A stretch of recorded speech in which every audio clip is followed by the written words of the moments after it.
Assalamualaikum warahmatullahi wabarakatuh. Nama saya Sabri Fajar Waskita Mukti, NIM 2005050754026. Di sini saya akan menjelaskan medan magnet yang ditimbulkan oleh arus atau biasa disebut hukum Ampere. Percobaan Ørsted dilakukan pada tahun 1820 oleh ilmuwan Denmark bernama Hans Christian Ørsted. Percobaan menunjukkan bahwa peristiwa kelistrikan mempunyai hubungan dengan peristiwa kemagnetan. Percobaan ini dilakukan dengan cara meletakkan magnet, misalnya kompas, di samping kawat berarus.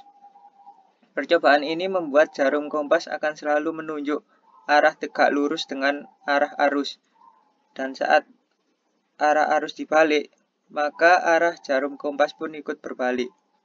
Hasil dari pengamatan tersebut, Ørsted menyimpulkan bahwa yang pertama, kawat yang dialiri arus akan menghasilkan medan magnet.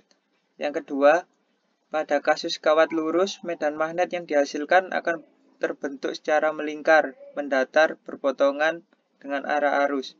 Yang ketiga, kuat medan magnet berbanding lurus dengan kuat arus listrik yang melewati kawat. Yang keempat, kuat medan magnet berbanding terbalik dengan jarak. Semakin jauh dari kawat berarus tersebut, semakin lemah medan magnet yang dirasakan. Kaidah tangan kanan. Kawat lurus yang dialiri arus listrik akan menghasilkan medan magnet yang homogen untuk jarak yang sama dari kawat tersebut. Medan magnet yang dihasilkan membentuk lingkaran mengelilingi kawat dan arahnya ditentukan menggunakan kaidah tangan kanan.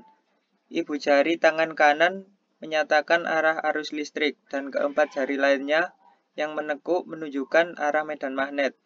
Untuk lebih jelasnya dapat ditunjukkan pada gambar berikut.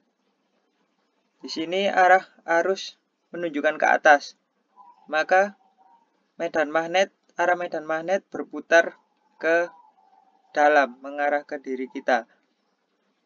Di sini arah arus menunjukkan arah ke bawah, jadi arah medan magnetnya menuju keluar. Besar medan magnet. Besar medan magnet di sekeliling kawat lurus dialiri arus berbanding dengan arusnya dan berbanding terbalik dengan jarak daerah yang ditinjau dari kawat tersebut. Rumusnya B sama dengan mu0 kali I per 2 pi R.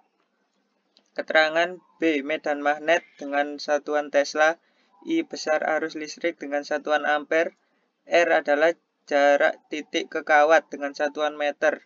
Mu0 adalah permeabilitas ruang hampa, nilainya 4pi kali 10 pangkat min 7 Tesla meter per ampere. Hukum Ampere dan lainnya. Hukum Biot-Savart. Penelitian Ørsted tentang medan magnetik dilanjutkan oleh ilmuwan lain bernama Jean-Baptiste Biot dan Felix Savart. Keduanya dapat menentukan besar medan magnetik yang ditimbulkan oleh kawat berarus pada suatu jarak tertentu. Hukum Biot-Savart merupakan persamaan yang digunakan untuk menghitung medan magnetik yang dihasilkan oleh kawat berarus listrik. Hukum Ampere. Jika ada dua buah penghantar sejajar yang panjang terpisah sejauh D dan masing-masing dialiri arus listrik sebesar I1 dan I2, maka kedua kawat penghantar tersebut akan tarik-menarik atau tolak-menolak. Kenyataan eksperimen semacam itu diperhatikan pertama kali oleh Ampere. Persamaan Maxwell. Teori elektromagnetik Maxwell menyebut bahwa gelombang elektromagnetik terdiri dari medan listrik dan medan yang berubah-ubah. Artinya medan listrik dan medan magnet bisa jadi berada pada waktu dan ruang yang berbeda, tetapi merambat dengan frekuensi yang sama. Medan magnet di sekitar kawat melingkar. Kawat lurus melingkar yang dialiri arus listrik pada arah tertentu, maka di sumbu pusat lingkaran akan timbul medan magnet dengan arah tertentu. Medan magnet di sekitar kawat melingkar juga dapat ditentukan dengan kaidah tangan kanan. Berbeda dengan kawat lurus panjang, pada kawat melingkar ibu jari tangan kanan menyatakan arah medan magnet dan keempat jari lainnya yang menekuk menunjukkan arah arus listrik seperti pada gambar berikut.